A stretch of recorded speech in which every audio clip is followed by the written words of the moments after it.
We're going to have a short prayer so that we dedicate today to our Lord. Father, we thank you for the opportunity to be of service to this great nation. We thank you for the mandate to plan and prepare for our prosperity and future. We ask you to give us wisdom. We ask you to guide our thoughts and processes as we engage today to deliver on this mandate. In Jesus' name we've prayed. Amen.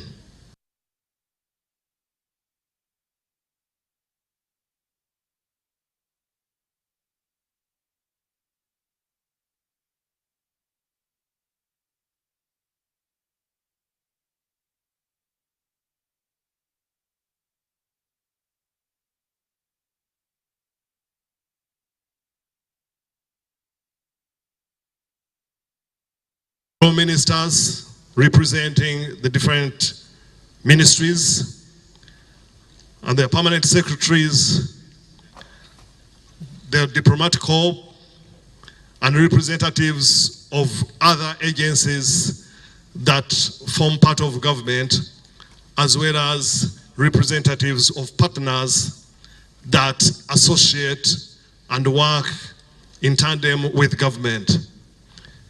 My names are Jim Mugunga. I'm the Executive Director of the Public-Private Partnerships Unit, and I've been mandated to MC today's event. This is now to invite the Acting Permanent Secretary, Secretary Treasury, and Deputy Secretary Substantiary, Mr. Ochailap, to deliver the welcome remarks. Mr. Ochailap, would you please use the podium? Thank you very much, sir.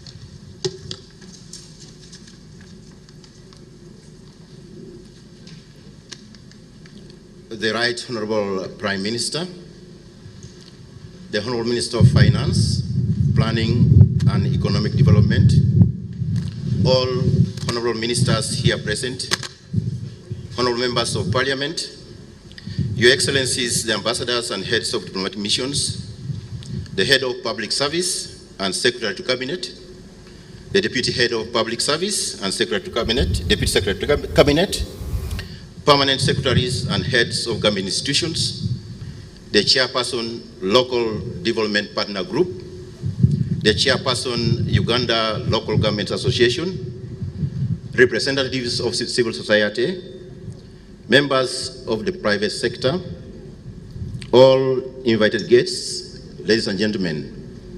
Patrick Ochailap is my name, Deputy Secretary Treasury in the Ministry of Finance, Planning and Economic Development, representing the Permanent Secretary Treasury, who has been assigned some duties outside the country.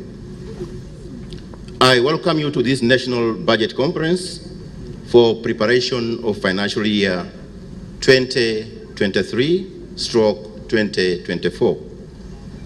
This National Budget Conference is held in line with Section 13, subsection 2 of the Public Finance Management Act 2015 as amended, which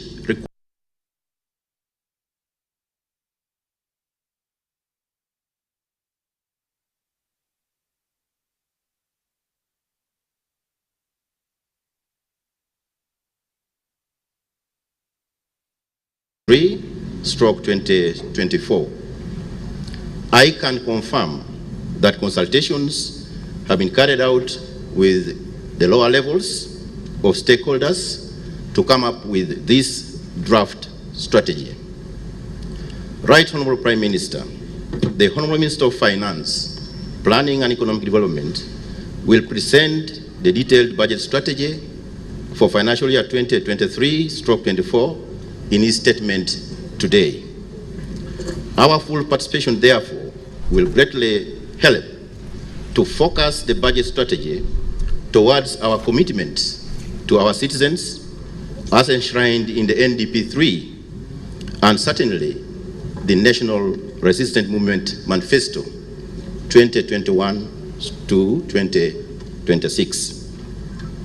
After today's conference, the first budget call circular for the next financial year will be issued on the 15th of September 2022 to guide the planning and budgeting for next financial year in line with the Public Finance and Management Act.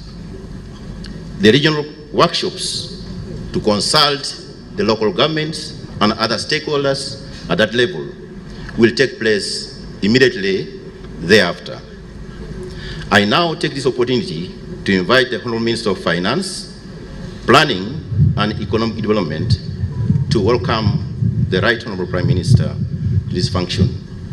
Honourable Minister, sir, you are most welcome. Thank you.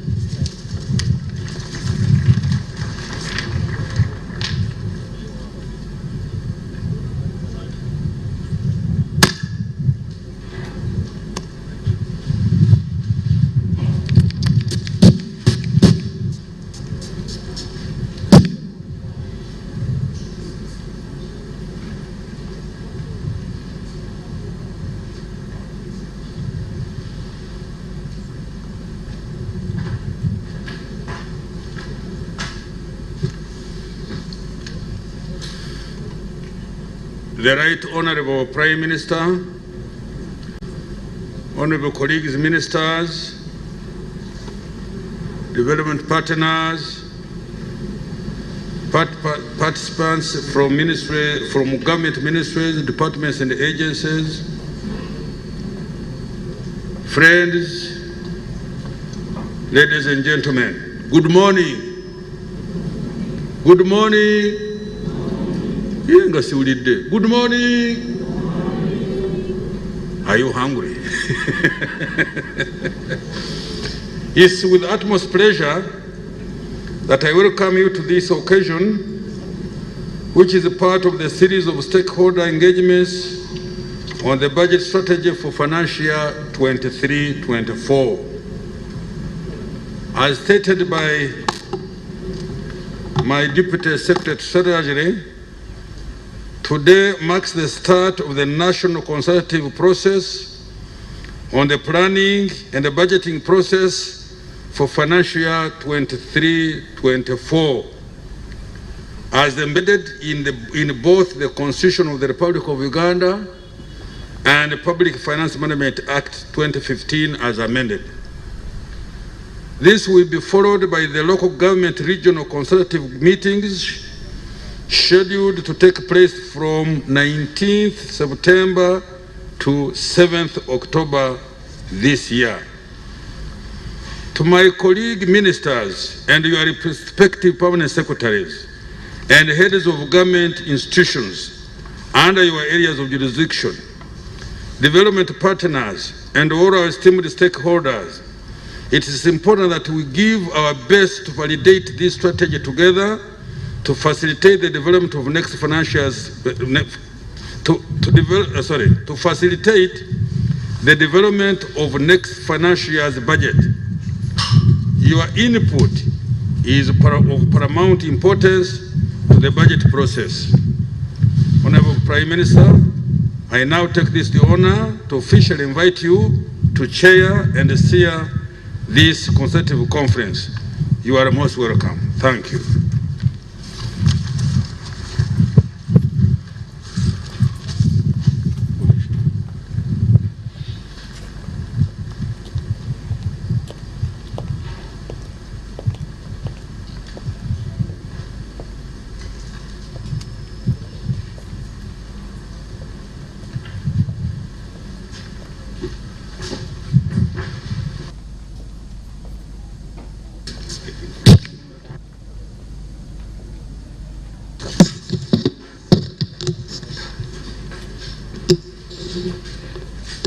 Thank you so much. Honorable ministers, colleague members of parliament, your excellencies, the ambassadors and high commissioners, the chairperson, local government development committees, partner groups, the LC5 chairpersons, resident district commissioners, the chief administrative officers present, civil society, private sector, distinguished guests, ladies and gentlemen, good morning.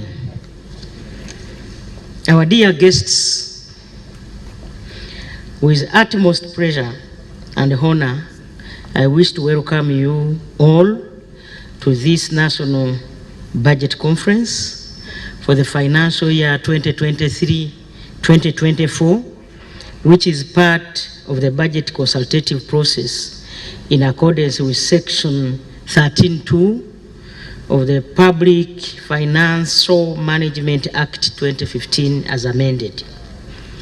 In accordance with the Comprehensive National Planning Framework approved in 2007, the Government of Uganda is in the third year of implementing the third National Development Plan, that is 2020-2021, 2024-2025. Unlike National Development Plan 1, National Development Plan 2, the third National Development Plan implementation period has been affected adversely by global shocks, which the assumptions made during the development of the plan. The National Development Plan 3 projected the real GDP growth to average at 6.5% during the National Development Plan 3 period on assumption of effective implementation of the planned projects, robust global and regional economic prospects, and a conducive microeconomic environment. However, the real GDP growth rate was at 3.5% and 4.6% during the financial year 2020-2021 and the financial year 2021-2022 respectively, and is projected to grow at 5.5% and 6.3% for the financial year 2022-2023 and 2023-2024 respectively. This trend is attributed to the impact of the COVID-19 pandemic, the Russia and Ukraine geopolitical conflicts, floods, droughts, and other climate change related hazards.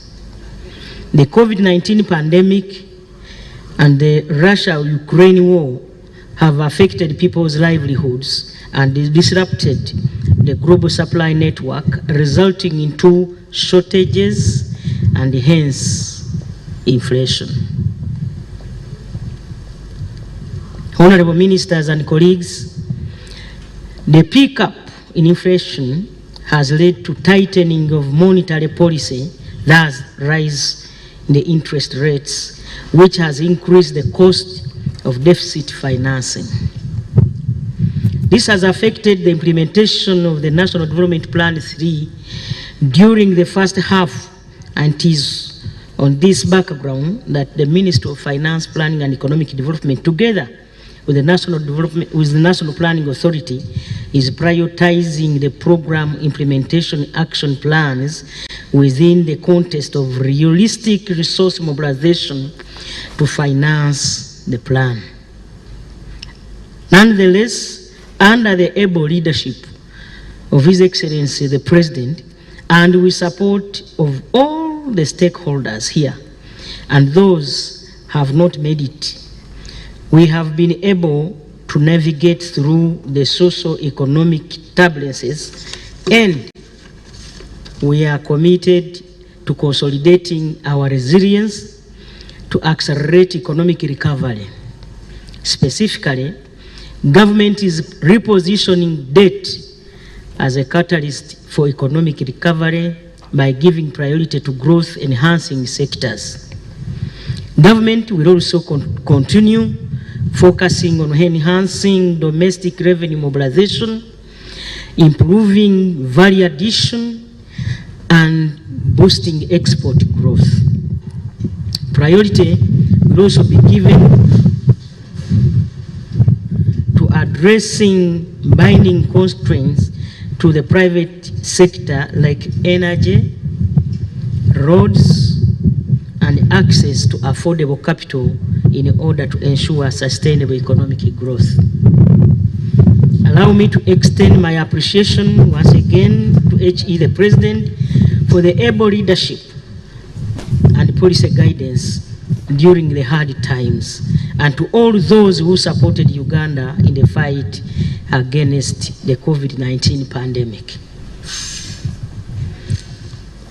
Section 13(2) of the Public Financial Management Act 2015 requires government to prepare annual budget estimates in consultation with relevant stakeholders.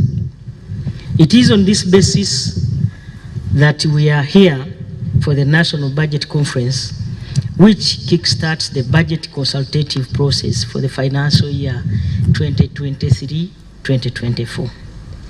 The objective of this conference, therefore, is to consult with our relevant stakeholders on the budget strategy for the financial year 2023-2024.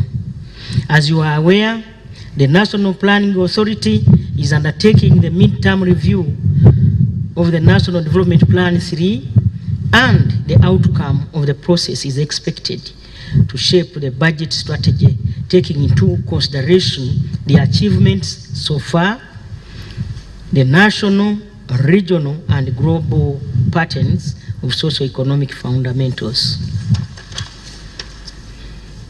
Honorable colleagues and members present, in resonance with the East African theme, accelerating the economic recovery and enhancing productive sectors for improved livelihoods, the National Vision Statement is a transformed Ugandan society for a peasant to a modern and prosperous country within 30 years. As well as the National Development Plan 3 theme, increasing household incomes and improving the quality of lives of all Ugandans. The theme for the budget for the financial year 2023-2024 has remained full monetization of Uganda's economy through commercial agriculture, industrialization, expanding and broadening services, digital transformation, and market access. Honorable ministers and colleagues, as I mentioned earlier, the National Planning Authority is at the final stages of National Development Plan 3 midterm review. The exercise has been undertaken in consultation with relevant stakeholders in light of the prevailing economic environment orchestrated by global health and geopolitical emergencies like COVID-19 and the Russian-Ukraine war, whose impact are real and have not only impacted on the domestic and international resources mobilization, but also on the commodity prices. The objectives of this review are to determine the progress made towards the achievement of National Development Plan 3 objectives and outcomes at both national and program level. To validate the key underlying assumptions and reprioritize the plan, taking into consideration the current socio-economic and institutional challenges, ongoing reforms and emerging priorities with high impact that are attainable within the current resource envelope. Honorable ministers and colleagues and members present, following the adoption of the program-based planning and budgeting, we have been in the process of aligning the world government to the new reform. The program and institutional plans and budgets, as well as the public financial management system, such as the program budgeting system and integrated financial management system, IFMIS, have been realigned. Whereas the program working groups have been the discretion to agree on the program priorities aligned to the budget strategy for the year and the NDP3, there have been limited discretion in resource allocation. We are therefore now in the process of realigning the medium-term expenditure framework from sector to program level to expand the discretion of program working groups to reprioritization of resources and addition to the interventions. The program approach to planning and budgeting is aimed at promoting a comprehensive and integrated approach to addressing bottlenecks to socio-economic transformation for the attainment of the national development results. It is on this basis that the parish development model is premised on 7 pillars. Effective financial year 2023-2024, the medium-term expenditure framework will be allocated by program. The program working groups will be required to agree on the priorities aligned to the budget strategy and advise the Ministry of Finance, Planning and Economic Development on the vote level allocations in accordance with the agreed priorities. This requires fully constituted and operational program secretariats, program working groups, and program leadership committees. In accordance with the objective of rationalization of government, the guidelines require program secretariat to be domiciled in the planning department or a unit of the lead ministry to avoid duplication of functions.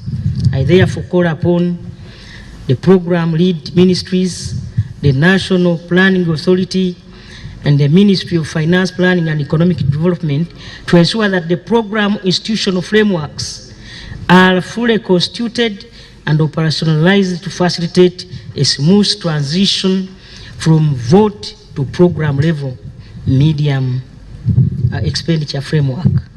This requires the lead ministries to ensure that program secretariats are established and functional. Quarterly program working groups and program leadership committee meetings are held. The Ministry of Finance, Planning and Economic Development and the National Planning Authority, in collaboration with my office, to rationalize the available resource to facilitate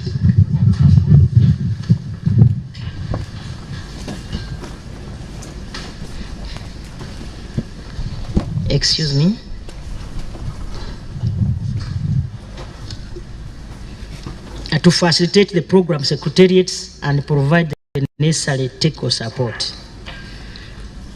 Our distinguished guests, the government of Uganda has several performance management frameworks which generate reports on implementation and oversight of government plans.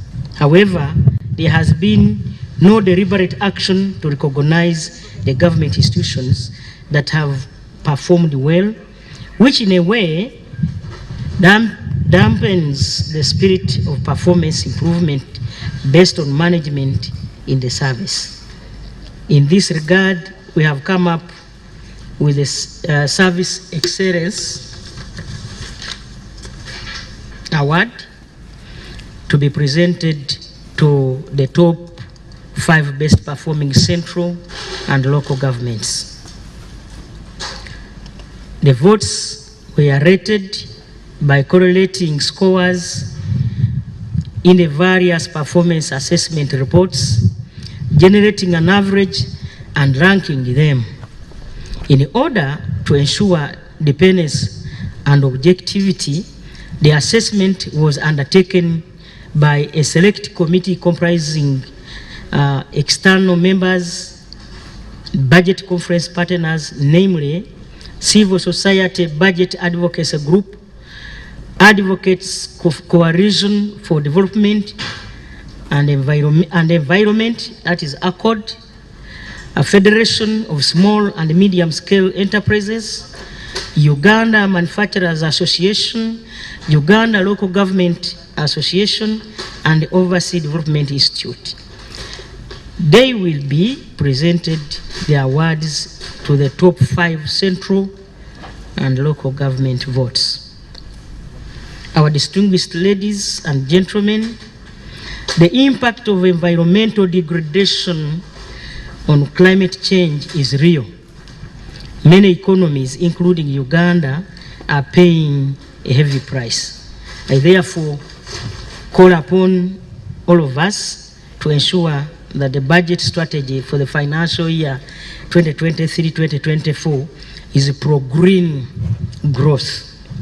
Ladies and gentlemen, I now take the honor to declare the budget, National Budget Conference for the financial year 2023-2024 open. And I pray for fruitful deliberations to generate strategic interventions that will propel Uganda's economy back to the pre-pandemic growth path and transform the 39% households from subsistence to money economy. I thank you for listening to me. For God and my country.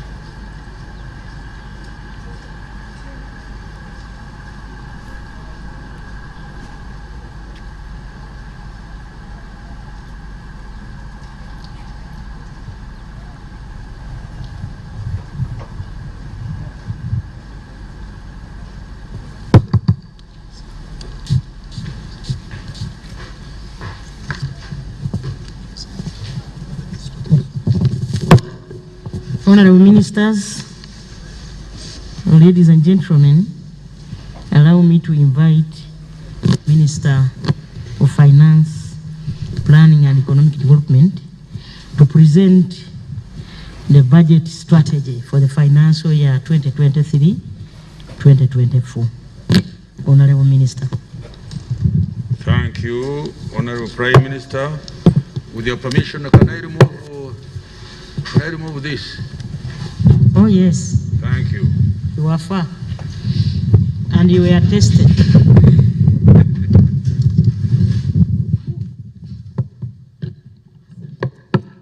The Right Honorable Prime Minister,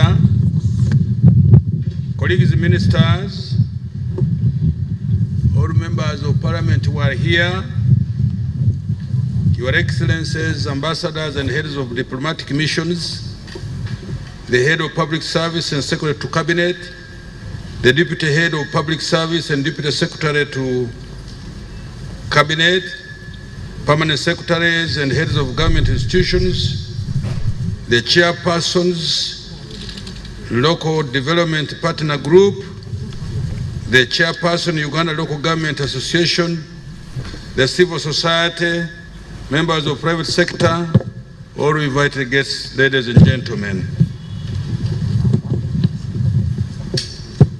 I have a document here which may sound like as if I'm delivering a budget speech, but you'll bear with me so that you pick the essence of what we are going to do this today. Right Honorable Prime Minister, the budget strategy for the next financial year 23-24 addresses the socio-economic challenges we face today and builds on the strong foundation we have laid in the past. Economic recovery from the effects of the global COVID-19 pandemic remains slow. This is due to four major macroeconomic shocks, namely the rising global inflation, high and rising interest rates, high debt levels, and the strong US dollar, which caused the depreciation of the Uganda shilling and rising domestic inflation. The combined impact of these shocks has been the decline in real incomes, leading to rising household poverty. In addition, the cost of borrowing has increased sharply, and fiscal room and flexibility have reduced further. Arising from the COVID-19 pandemic, government put in place measures aimed at supporting economic recovery through provision of cheap and accessible credit under the Uganda Development Bank, Uganda Development Corporation, Small Business Recovery Fund, and the Agricultural Credit Facility. In this financial year 22-23, however, the impact of microeconomic shocks has required a change in policy by controlling government expenditure to contain inflation and restore macroeconomic stability, as well as long-term fiscal sustainability and debt management, as the Bank of Uganda adjusts the central bank rate. Let me read this again, because people have been saying, money, Minister, you have not fulfilled our budget. You have not. So let me read this. In this financial year, however, the impact of macroeconomic shocks has required a change in policy by controlling government expenditure to contain inflation, restore macroeconomic stability, as well as long-term fiscal stability and the debt management, as Bank of Uganda adjusts the central bank credit. Whereas priority has therefore been given to economic recovery from the pandemic and mitigating the recent macroeconomic shocks, focus has also been shifted to measures to transform the 39% of our households in subsistence economy into the money economy. Right, Honourable Prime Minister, the budget strategy for this coming financial year, 23-24, therefore, seeks to build on the progress achieved to date since the outbreak of the pandemic in 2020. In this regard, therefore, the theme for the next budget will remain the same as the one of financial year. And let me read it. Full monetization of Uganda's economy through commercial agriculture, industrialization, expanding and broadening services, digital transformation, and market access. The overall objective of the financial year 23-24 budget strategy is to restore the economy back to the medium-term growth path of 6 to 7% per annum, improve competitiveness of the economy, and to sustain Uganda's socio-economic transformation agenda. In this presentation, I will cover very briefly the following. 1, the state of the economy and the economic growth prospects for the coming financial year. 2, the macroeconomic policies management framework, including the management of public debt. 3, the strategic budget intervention to address challenges. And then finally, 4, the financing framework for the financial year that we are trying to budget for. State of the economy and the growth prospects for financial year 23-24. Right, Prime Minister, the fiscal year 22-23, which we are running now, has focused on completing economic recovery by mitigating the adverse impacts of the various shocks to this economy. These shocks include 1, COVID-19, as we know, pandemic, which disrupted supply networks, low demand for exports, foreign direct investments, and remittances have been negatively affected, as we all know. However, the pandemic also reinforced the need to boost domestic production using locally available raw materials for exports and for import replacement. 2, increase in commodity prices leading to imported inflation, particularly for fuel, raw materials, and other essential commodities. 3, increase in interest rates, which has increased the cost of borrowing money and reduced access to global capital due to the reversal of capital flow to advanced economies. 4, increase in public debt, which has reduced fiscal space and fiscal flexibility. 5, climate change effects, which has resulted in a gradual withdrawal of financing to non-renewable energy projects.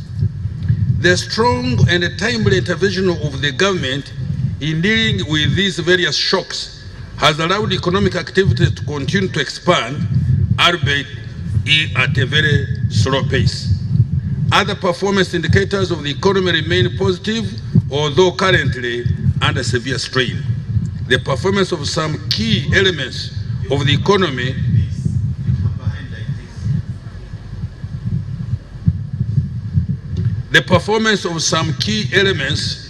economy are discussed here below in summary. Economic growth, security force. Please, I'm speaking to this very big gathering. You don't interrupt me, please. Economic growth.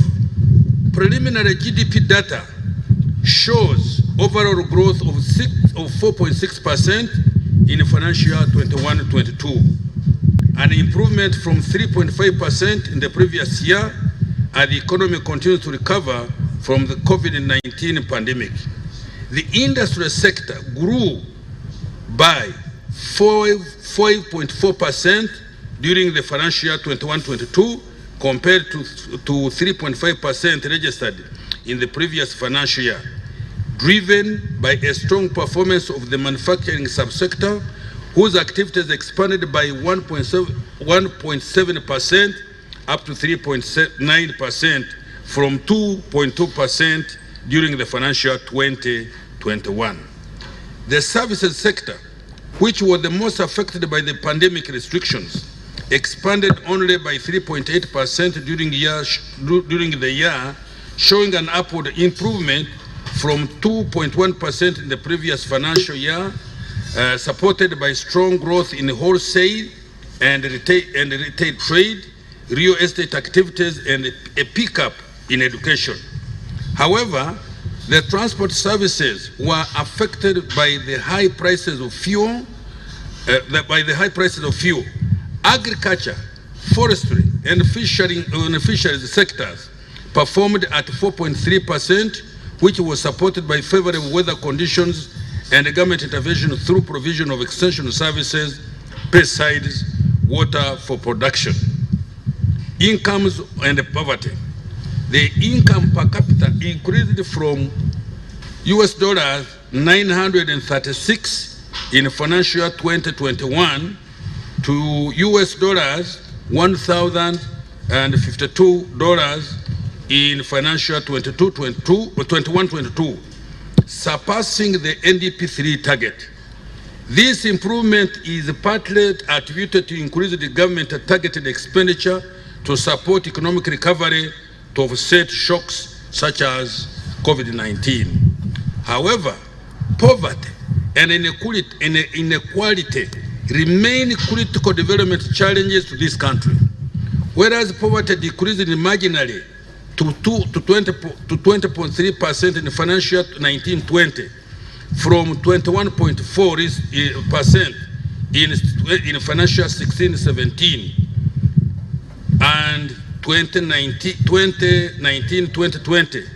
The incidence in income poverty increased during the COVID-19 from 19% pre-pandemic to 22% during the pandemic. Savings, investment, and private sector credit. Uganda's savings as a percent of GDP marginally improved from 19% in financial 2021 to 19.2% in 21-22, surpassing the NDP3 target of 16.8%. On the other hand, the private sector credit improved from 7.1% to 8.5%, and its contribution to GDP increased from 14.4% to 15.2% over the same period. The private sector annual credit growth of 20.9% for financial 21-22 is attributed to the persistently high lending rates, risk aversion by banks due to the poor performance of many businesses, as well as the negative effect of the lockdown on the performance of many SMEs. Nonetheless, the private sector as a percent of GDP surpassed the NDP3 target of 10.5% for the review period. Inflation. Annual headline inflation increased further to 9% in August this year from 7.9% registered in July, compared to 1.9% in August last year, reflecting a continued rise in the prices of consumer goods and services across the country. The increase in inflation was mainly on account of higher transport costs as well as higher food and fuel prices. Government's response in curbing inflation has been through monetary tightening, as seen by the increase in the central bank rate. Over the medium term, inflation is forecast to stabilize around 5% target. Let me repeat this. Over the medium term, inflation is forecast to stabilize around 5% target. External sector. The Ugandan shilling appreciated against the US dollar in financial 21-22 by 2.4%. However, fiscal year 22-23 started with the shilling experiencing pressure to depreciate, to become weak, due to the developments in the global financial markets, which have raised the interest rates in Europe and North America. This has reversed capital flows from low-income countries, including Uganda, to the advanced economies, which are perceived to be safer. The depreciation of the shilling reinforces inflationary pressures as imported goods and services become more expensive. Therefore, coordinated fiscal and monetary policy to control inflation dampens the secondary effects of the weak shilling on additional inflationary pressures. The current account deficit continued to widen in the first 3 quarters of this financial year. The current account deficit widened to US dollars 2,740 million over the period Q1, Q2 in financial 21-22, compared to a deficit of US dollars 2,664 million registered over the period in Q1, Q3 of financial 2021. This was attributed to a deterioration in the primary income deficit and a reduction in secondary income transfers. On a positive note, however, the deficit on the services account reduced as tourism activities continue to pick up following the full reopening of activities within the sector.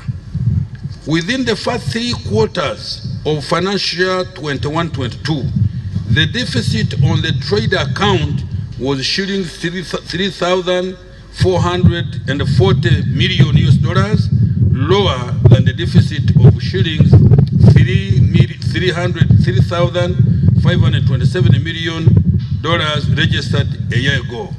This followed high export earnings from services and a decline in import payments of services such as transport. Over the same period, merchandise trade saw both export receipts and the import bill decline, largely due to exclusion of gold members from the trade during financial year 21-22, awaiting a tax resolution between the gold players and the government. As at the end of March 2022, the stock of international reserves stood at shillings 4,533 million, equivalent to 4.4 months of imports of goods and services. This has, however, dropped to US dollars 3,884 million as at July 2022, which is equivalent to 3.8 months of imports of goods and services. Going forward, strong external demand will boost exports, while improved remittances, FDI flows, and a continued recovery in tourism are expected to continue supporting the external sector accounts. Now I turn to interest rates. To support economic activity, the Bank of Uganda reference rate, the central bank rate, was revised upwards from 7.5% in June 2022 and more recently to 9% in August of 2022 to support the monetary policy efforts of the Bank of Uganda to fight inflation. Commercial bank lending rates for shilling-denominated credit were largely stable, averaging about 18% to 18.57% for the year ending June this year. This was partly supported by the accommodative monetary policy stance for the greater part of the financial year. The total value of loans approved increased to shillings 11,076.67 billion in financial year 21-22. Consequently, the stock of outstanding private sector credit at the end of the fiscal year amounted to shillings 19,809.3 billion, up from 18,187.686 billion in June 2021, registering a growth of 8.9%. This compares favorably against growth of 7.1% in the previous year. Our performance in the fiscal angle. COVID-19 pandemic, which affected economic activity, resulted in less domestic revenue compared to the previous years, with revenue to GDP falling to below 13%. The pandemic shock contributed to revenue shortfalls of shillings 3.2 trillion in financial year 1920 and shillings 2.2 trillion in financial 2021. At the same time, government expenditure was increased to was budgeted to increase to cater for COVID-19 pandemic related spending, which accounted for 1.1% and 7.4% of total government expenditure in financial year 1920 and financial year 2021 respectively.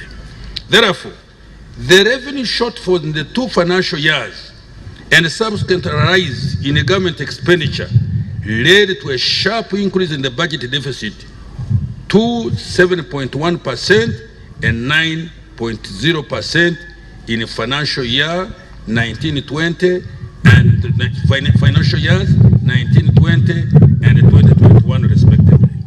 This deficit was financed by a combination of reprioritization of the budget, external and domestic borrowing.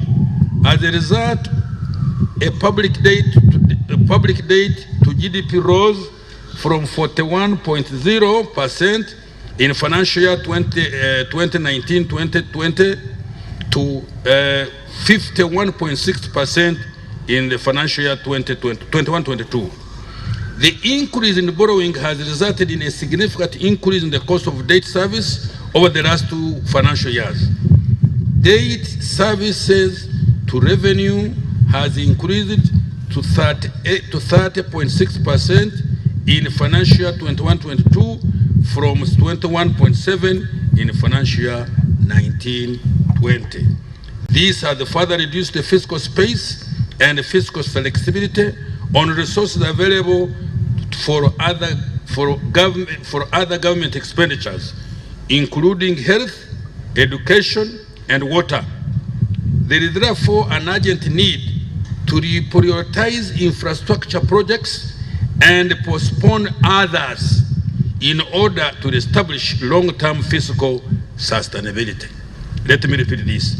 There is therefore an urgent need to reprioritize infrastructure projects and postpone others in order to reestablish long-term fiscal sustainability. Industrialization now. Over the last 2 years, as a result of supply networks disruptions, the government has actively supported a shift in private sector resources to production of essential commodities for domestic use, including pharmaceuticals, agro-processed products, and light manufacturers, also for export to the regional market of Southern Sudan, DRC Congo, and Burundi. Now, economic policy framework and public debt management. In financial year 23-24 and over the medium term, government's fiscal policy will prioritize improving competitiveness in the economy by lowering the cost of doing business while maintaining macroeconomic stability and debt sustainability. This will entail focusing expenditure on projects and programs that have a high multiplier effect on the economy, including export growth, ensuring food security, import replacement, and job creation, increased domestic revenue mobilization, and prudent debt management strategies. Fiscal discipline, efforts to boost domestic revenue by implementing the domestic revenue mobilization strategy and prudent borrowing strategies will be important for attainment of the high sustained growth, job creation, and socio-economic transformation. Government will continue to maintain the macroeconomic stability and support economic recovery through the use of coherent, cohesive, and well-coordinated fiscal and monetary policies. Macroeconomic stability and debt sustainability will be achieved through boosting domestic revenue mobilization by implementing the domestic revenue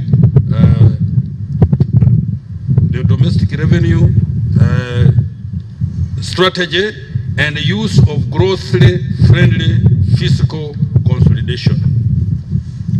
To maintain debt sustainability, external financing will be obtained on largely concession terms and near concessional terms to finance.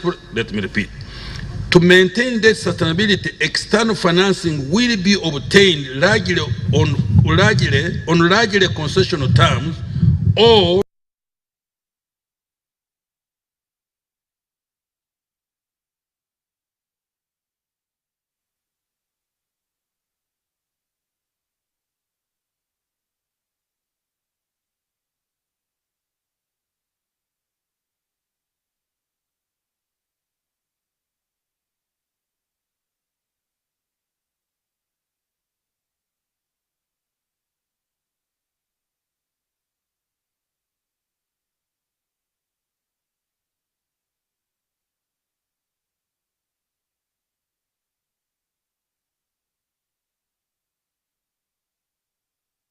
to increase the returns. Now, the strategic budget interventions.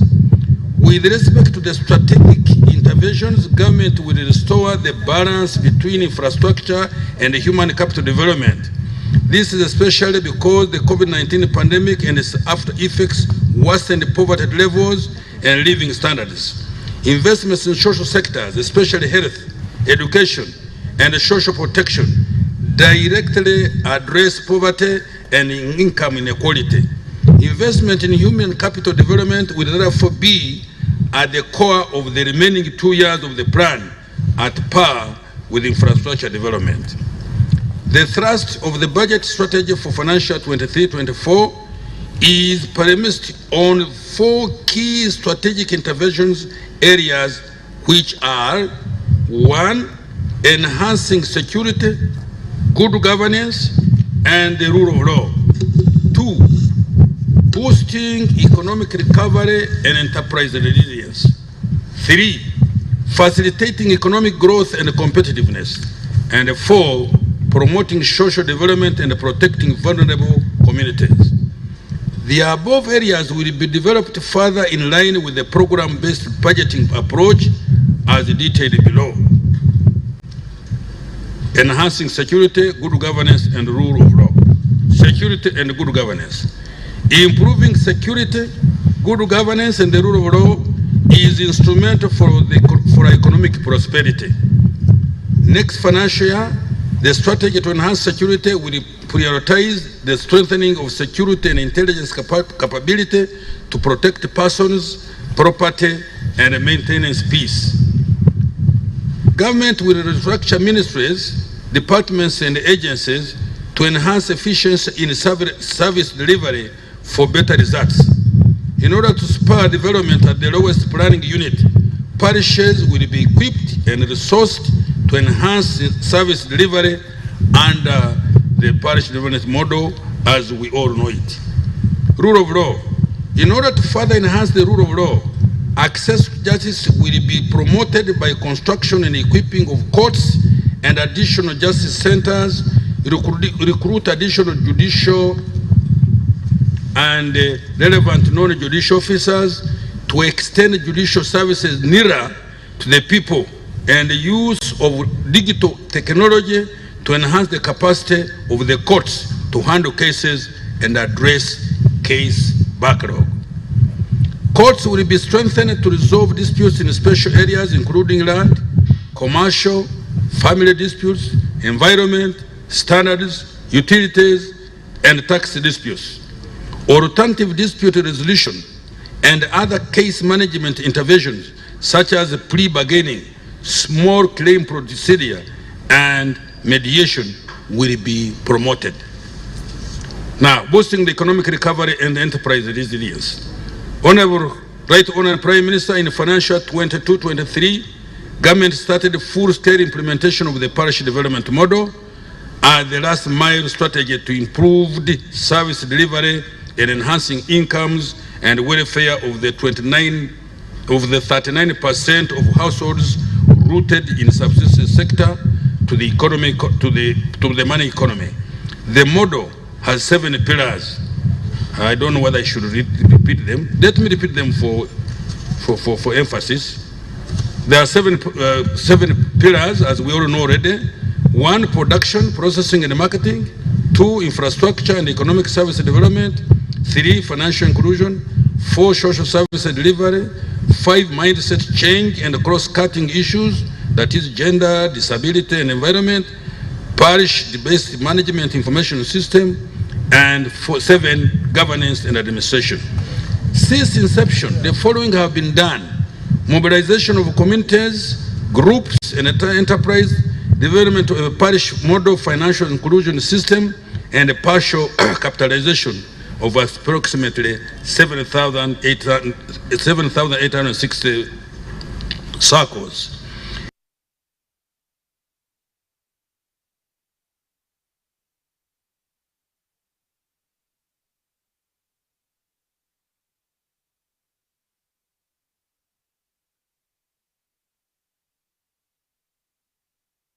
And marketing. 3, financial inclusion. I would want to add number 5 as well.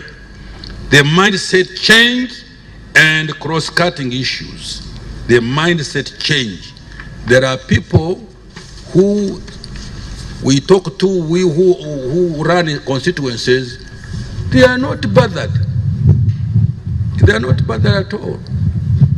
So to change those people that actually they need to work hard and intelligently together with the government so that they can make money is a bit of a tall order. I'll give you a very specific case that not now immediately, but sometime one of my constituents was given a cow, and the cow fell sick. The old lady rang me and said, "Minister, my MP, go and tell Museveni to send me drugs or money for buy drugs because his cow is sick." Now it is Museveni's cow, not Maria's cow. Now to change that mindset is a total order. Particularly you people who are in politics, be ready for a hard task.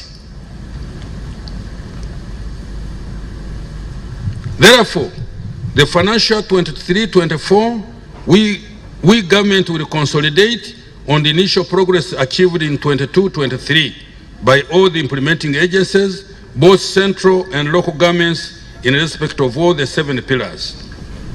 Right Honourable Prime Minister, following the measures government introduced to support enterprise during the aftermath of the COVID-19 pandemic, the strategy going forward is to sustain economic recovery and build enterprise resilience.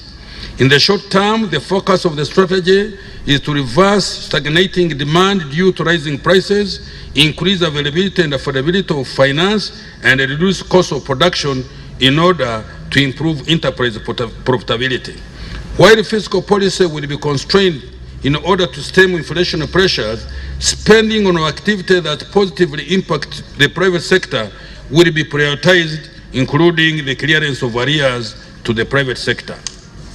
In the medium term to long term, increasing production and productivity of farms and households will be the key to boosting economic growth. Restoring production of pre-COVID-19 levels in all sectors of the economy will be actively pursued. Productivity gains from use of enhanced technologies in agricultural production will be applied and rolled out nationwide under the partial development model and food security enhancement initiatives. In order to safeguard the environment, environmental protection law will be enforced to curtail encroachment on wetlands and swamps. Let me repeat this, because this is really going to destroy this country. In order to safeguard the environment, where people have cut all the forests, who have settled in the wetlands, who are moving on the mountains and cultivating those mountains without making provision of how to track the water that will come down, we have a big problem. So in order to safeguard the environment, environmental protection law will be enforced to curtail encroachers on wetlands and swamps. Environmental conservation and land use planning and regreening will be promoted. The value chain development will also be enhanced to ensure linkage between production, post-harvest handling, storage, and processing. To improve on food security, farmers will be guided on enterprise selection, ensuring adequate quantities and qualities of the seed are supplied, among others, and supposed to increase production and productivity. Bulk and market their produce through circles. Parishes will be used as centers of delivery of production, marketing, and financial services to the small farmers. Providing affordable and easily accessible financing is critical to economic growth.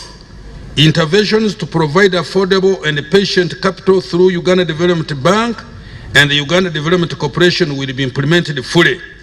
The financing of small and medium-scale enterprises will be enhanced with efficiency improvements in the MIOGA and the related schemes. Enhancing regional and global markets is a key element in our strategy to build a resilience of the economy. Interventions to increase trade within the East African and the COMESA region will be prioritized while the development of African Continental Free Trade Area takes shape. Efforts to lower production and trade costs to to promote competitive production of quality tradable goods will be promoted. To this end, the standardization of quality production by Uganda National Bureau of Standards will be promoted. The two sectors that are going to be major direct and indirect drivers for economic growth in the medium term, namely the tourism and the mineral oil and the gas industries, will be prioritized. Both industries have the potential to bring in substantial foreign exchange earnings and provide employment, but also have significant indirect economic benefits, including linkages with the domestic enterprises and households.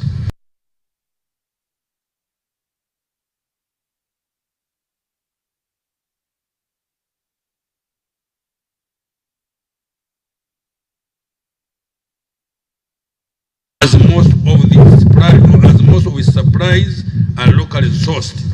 With the full reopening of the economies worldwide, further growth of tourism will be supported by enhanced marketing, including development of Pearl of Africa destination brand, enhancing digital destination marketing, and marketing Uganda as a meetings.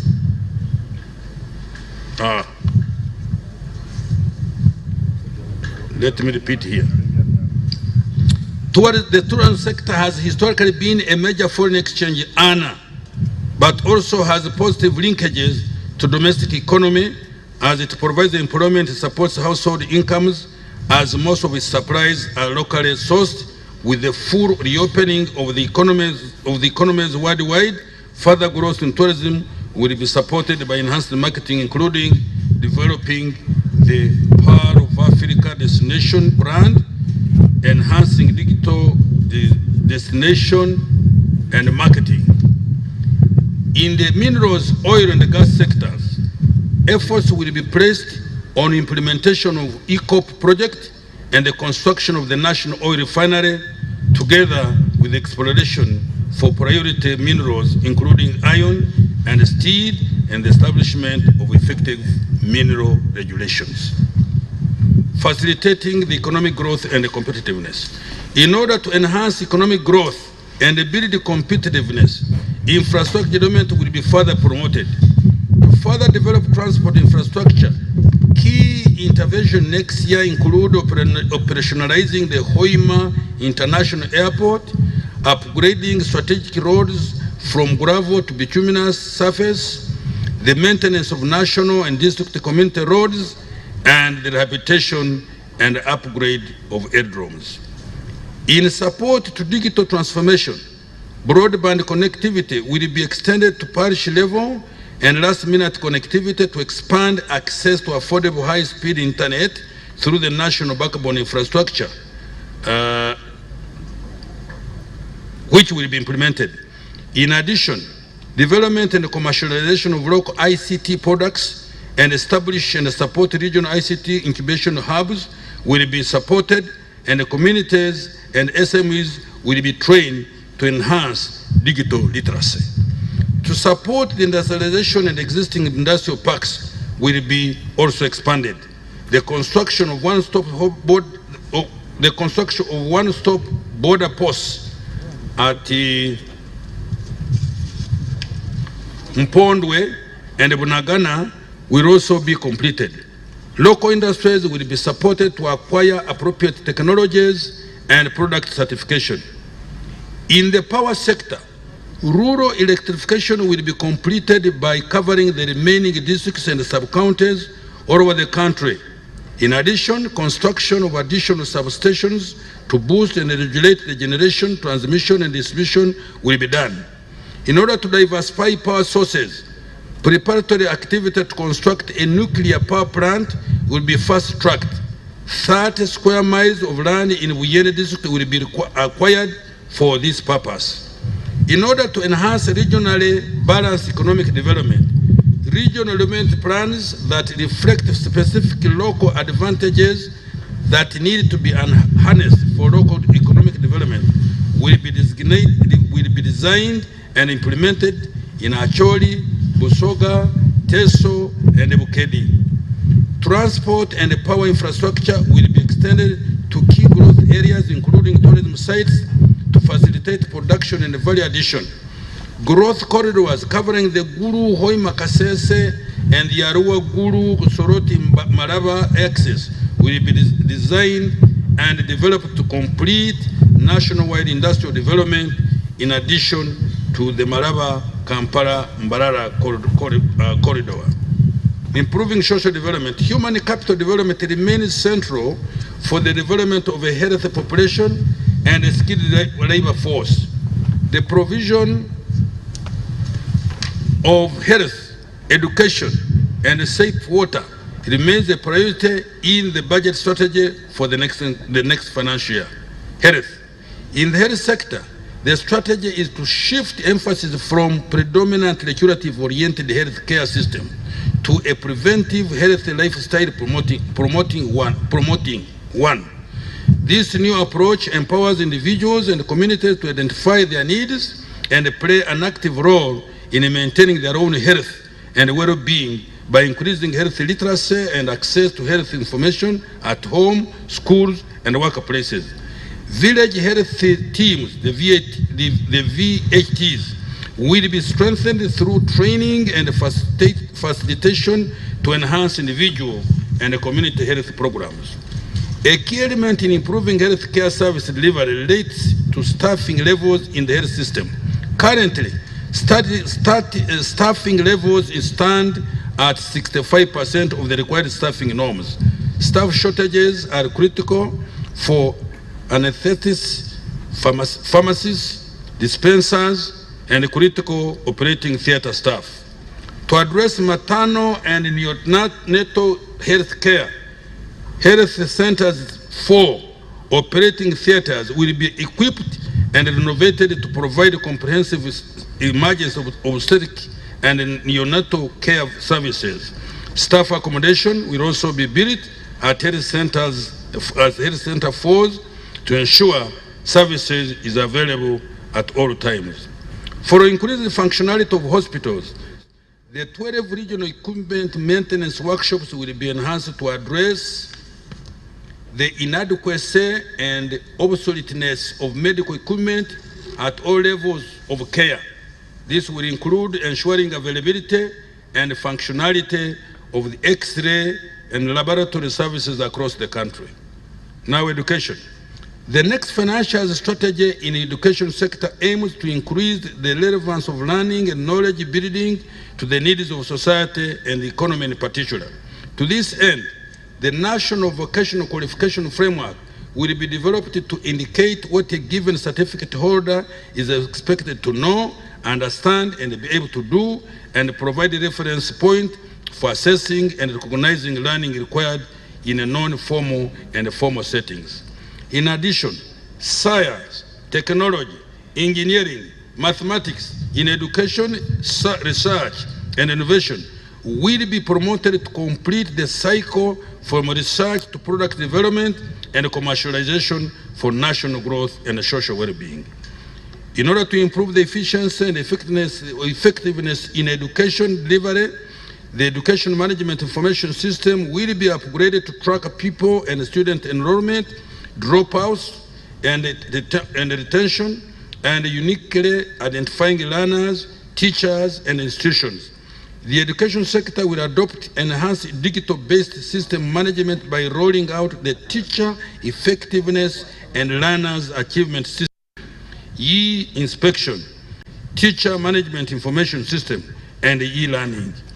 With respect to improving learning outcomes in disadvantaged districts, staffing levels will be enhanced by recruiting 2,650 primary school teachers in the least staffed local governments to improve the teacher-pupil ratio. Now, water and sanitation. With respect to safe water provision and sanitation in both rural and urban areas, the construction and rehabilitation of large, medium, and small piped schemes and sanitation facilities will be enhanced with priority to underserved areas.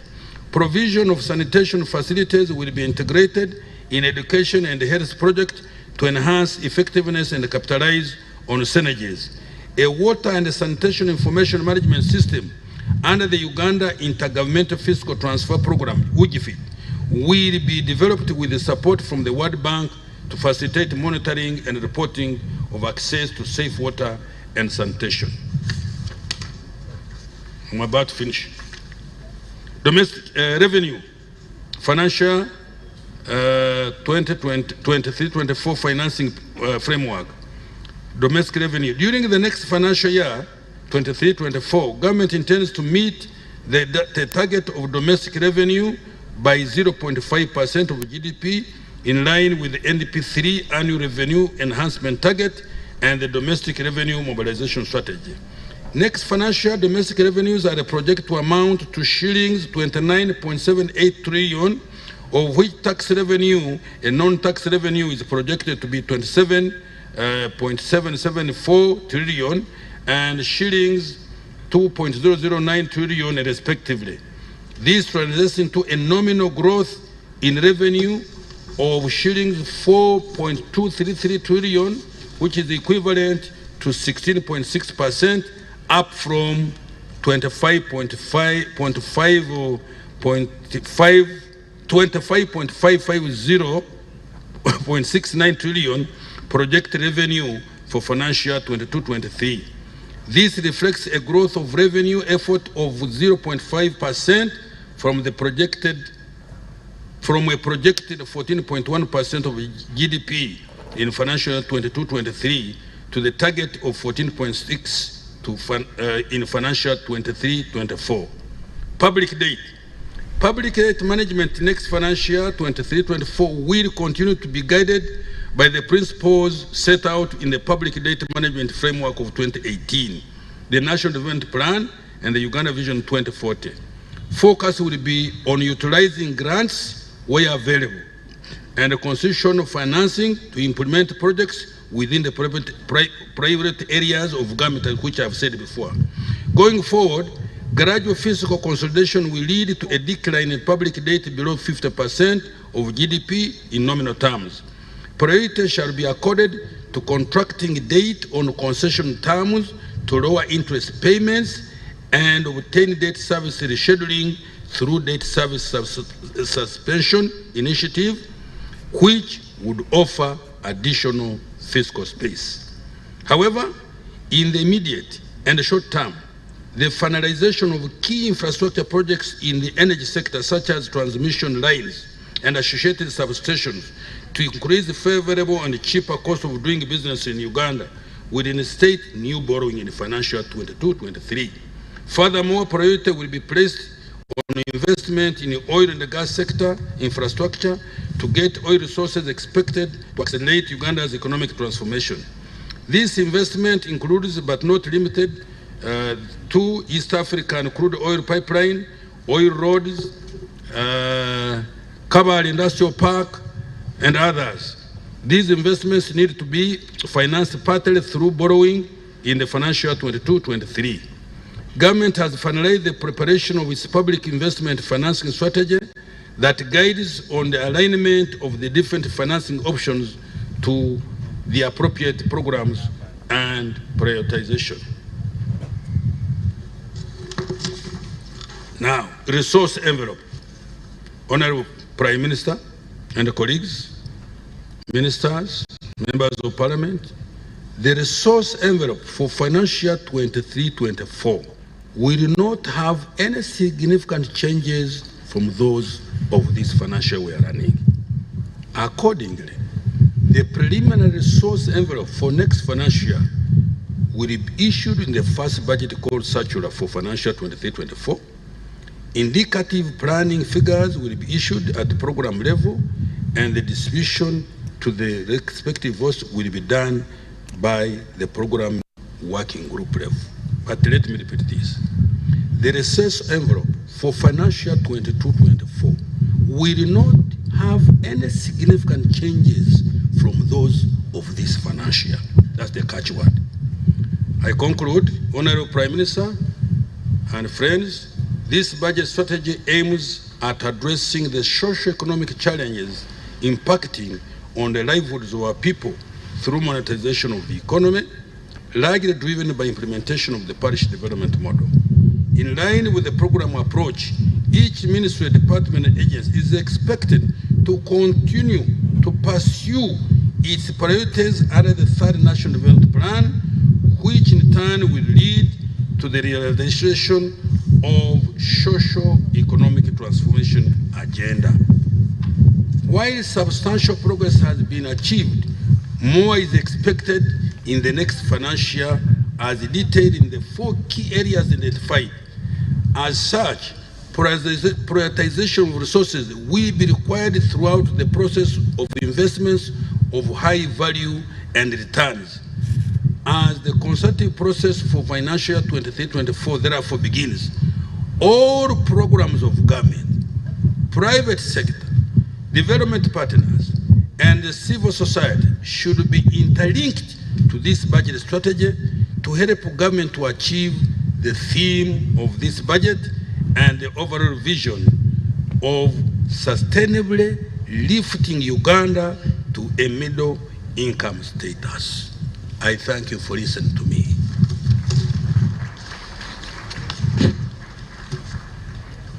Thank you so much. The next item on the agenda is physical fitness. Yes, we need to stand up and the concerned person takes us through this exercise. Thank you so much, Honorable Minister, for what you have so far done. Let's stand up. Thank you, Right Honorable Prime Minister, for being a champion of fitness lifestyle. May we stand up and raise our hands.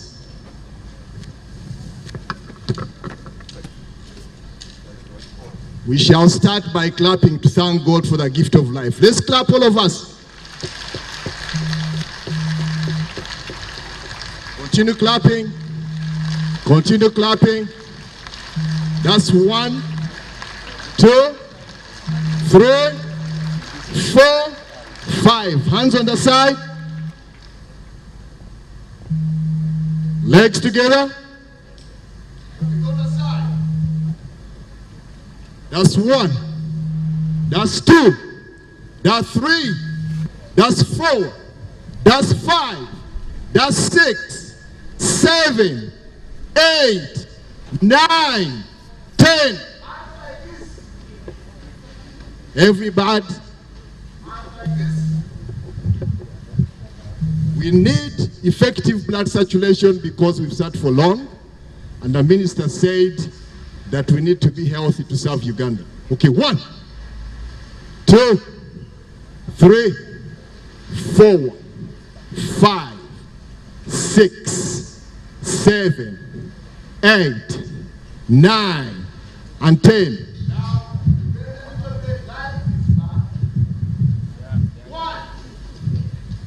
2, 3, 4,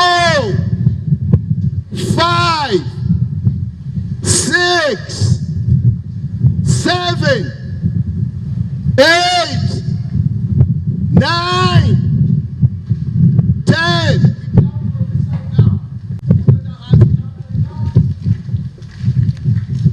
Allow your blood circulation to circulate in your cardiovascular system.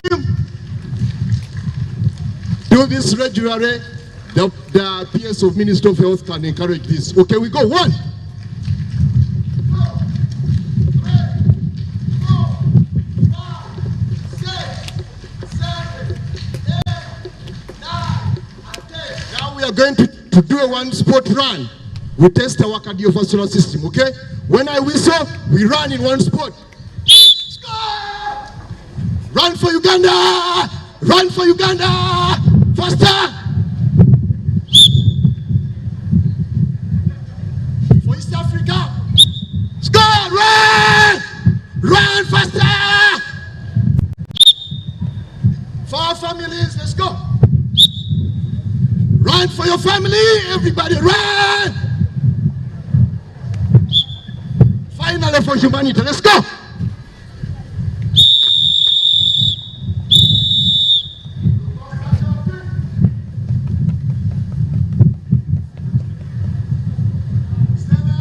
count 10. Touch your feet. 1, 2, 3, 4, 5, 6, 7, 8, 9, 10. Right now, Prime Minister. Okay.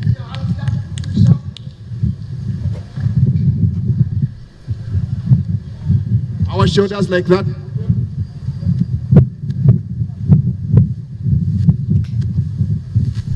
We finally clap for right for now, Prime Minister. Thank you.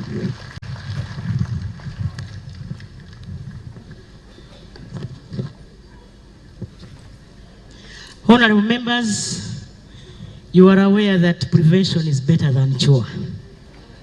Physical activity is one way of keeping certain diseases away from your body.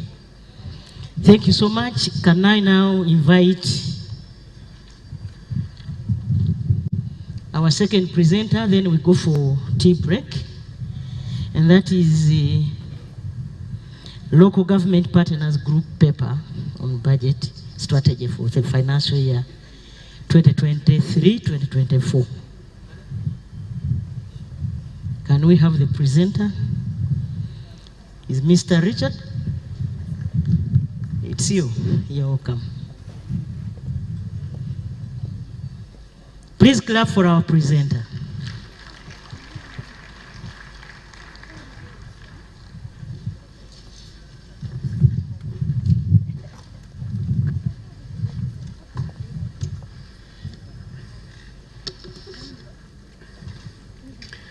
Right Honorable Prime Minister, Honorable Minister of Finance, Planning and Economic Development, Honorable Ministers, Honorable Members of Parliament, representatives of civil society organizations and private sector, and members of the diplomatic community, distinguished participants, ladies and gentlemen, thank you for having me today.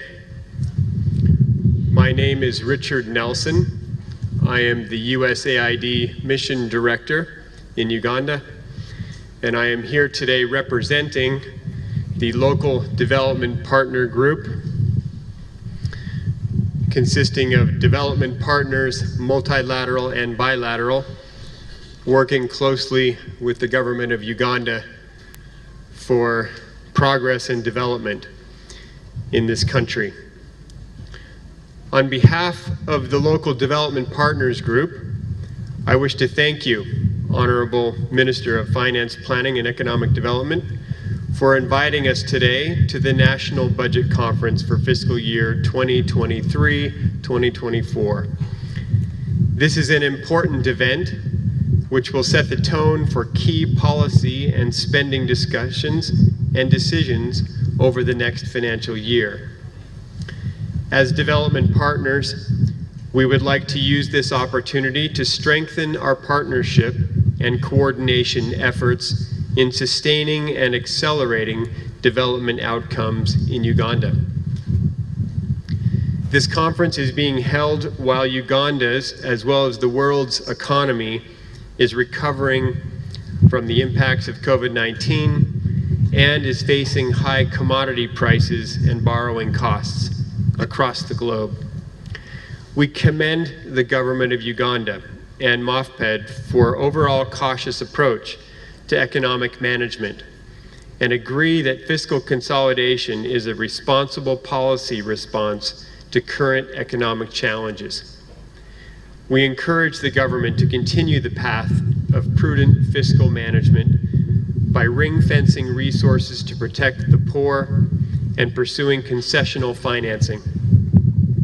We commit to supporting the government of Uganda in its endeavors to use resources effectively and efficiently. This conference is taking place after a successful high-level economic growth forum held a few weeks ago. Many key recommendations were proposed in that forum, and we trust that those recommendations will help guide the budgeting process for the coming financial year and beyond. We believe that fundamentals underpinning reforms in climate change adaptation and mitigation, domestic revenue mobilization, export promotion, and domestic value addition have been identified and, if implemented, can facilitate change. Given that we are here to consult on the budget, the development partners would like to emphasize a few priorities for fiscal year 2023-24 budget.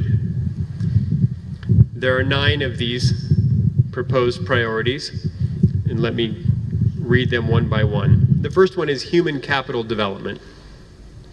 We welcome the trend towards increasing budget allocations on human capital in line with the commitment under the IMF financed facility. Going forward, it will be important to increase expenditures for health and education further, specifically early childhood learning and skilling, reproductive health and health systems strengthening to make steady progress toward achieving sustainable development goals in the context of a rapidly growing population. An example of the growing need for such funding arose recently in the results of at least 2 studies finding that literacy in early grades has dropped precipitously in the past 2 years. Given that fiscal space is tight, this type of spending would have to be prioritized against other outlays that are less important for economic growth and development impact. It is important to note that enhanced domestic spending on human capital is likely to lead to higher donor contributions that will be offered in a matching fashion, such as under the Global Partnership for Education. Number 2, social protection.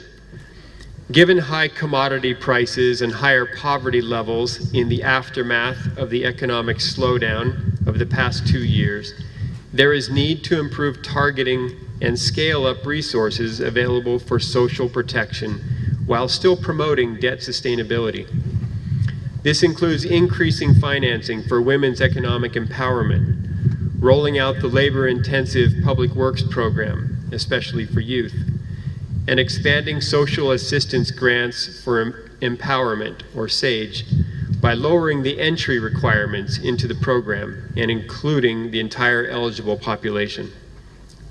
Number 3, agricultural productivity.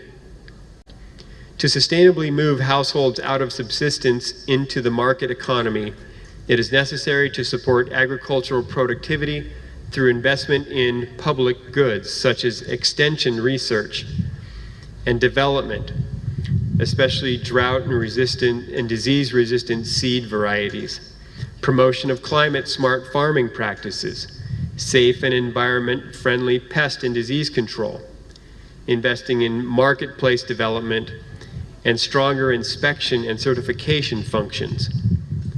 There's also a need to prepare and integrate smallhold farmers in the value addition more than what has been done in the past. Number 4, transport infrastructure.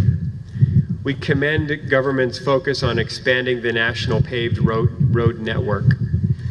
Going forward, maintenance of existing old and newly paved roads must be prioritized to prevent erosion of assets and further congestion. We encourage the government to allocate more funding toward preservation of existing assets and allocate additional funding toward improvement of transport infrastructure in the greater Kampala metropolitan area, including for public transport. Number 5, trade and exports. The current high global prices are a challenge, but also an opportunity that can be realized if trade integration is deepened in the context of the African Continental Free Trade Area. The Economic Growth Forum a few weeks ago included discussions around this topic that could help Uganda optimize its engagement around the free trade area. Among other things, Uganda should strive to improve the quantity and quality of exports, especially agriculture products, in which the country has a competitive advantage. We encourage the government to safeguard competitiveness and improve trade relations with the East African community, countries while minimizing non-tariff barriers, including products failing to meet sanitary and phytosanitary standards. Ensuring product quality through certification under the leadership of the Uganda National Bureau of Standards is critical. Number 6, green growth, renewable energy investment, and climate change adaptation and mitigation. The abundance of renewable energy resources that Uganda has presents a strong opportunity.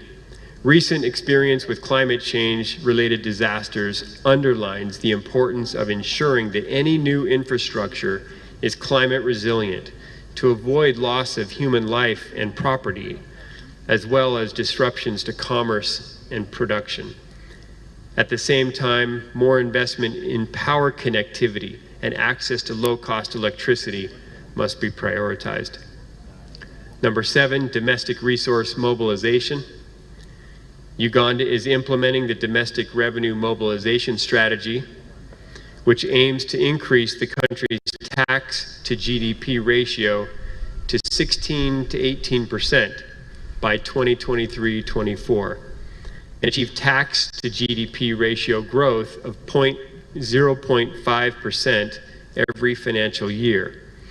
These ambitious targets can be achieved by rationalizing tax expenditures that have grown substantially over recent years and have eroded the tax base. MOFPED and URA estimate that revenue foregone from tax expenditures has increased from 0.87% of GDP in fiscal year 2016-17 to 1.56% of GDP in fiscal year 21-22. Data is incomplete and other estimates point to much higher levels of tax expenditures. We encourage MOFPED to rationalize tax expenditures gradually over the next few years by eliminating those whose cost effectiveness and value addition and growth impact are lowest, while continuing to improve costing, reporting, and evaluation. Enhanced revenue collection by local governments can also significantly contribute to achieving the set targets. Number 8, domestic arrears. We commend the government on the strategy to clear and prevent domestic arrears and for staying on track with those commitments. Stronger controls and sanctions on accounting officers who undertake unauthorized commitments are needed going forward. Better budgetary planning and fully financed supplementary expenditures would help avoid arrears accumulation. And finally, parish development model. We welcome the objectives pursued under the parish development model to lift subsistence households and link them to markets. We look forward to reviewing data gathered during this first year of implementation and working with the government to identify those areas of the parish development model that have been most successful and those which have not, in order to build on these year one outcomes. Those 9 priorities constitute areas of general consensus among development partners as we look at the economic and fiscal environment in the coming years. Honorable Minister, let me conclude by thanking you again on behalf of the Local Development Partner Group for inviting us to participate in this important conference today. We wish you successful deliberations in designing a budget that will address current economic challenges and the NDP3 objectives of job creation and prosperity. We look forward to further discussions on how we, the development partners, can best engage to support sustainable and inclusive growth in Uganda. Thank you. Thank you so much. Another applause. Honorable ministers and members, we are going for a tea break.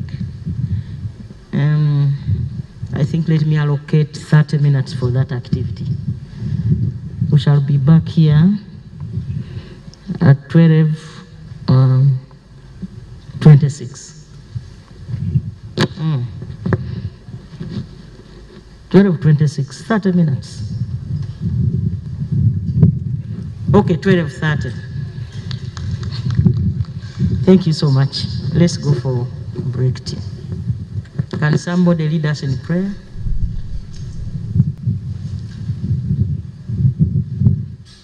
You pray for our breakfast, break tea. Pray. Okay, stand up for a prayer.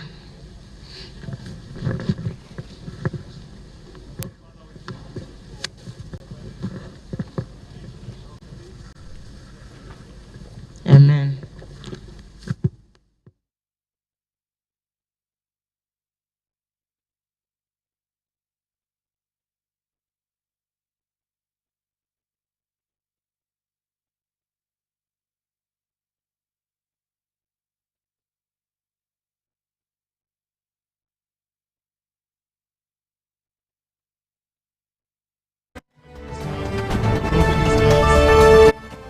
The diplomatic corps, permanent secretaries, and then the rest of us can wait.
Of the day on UBC.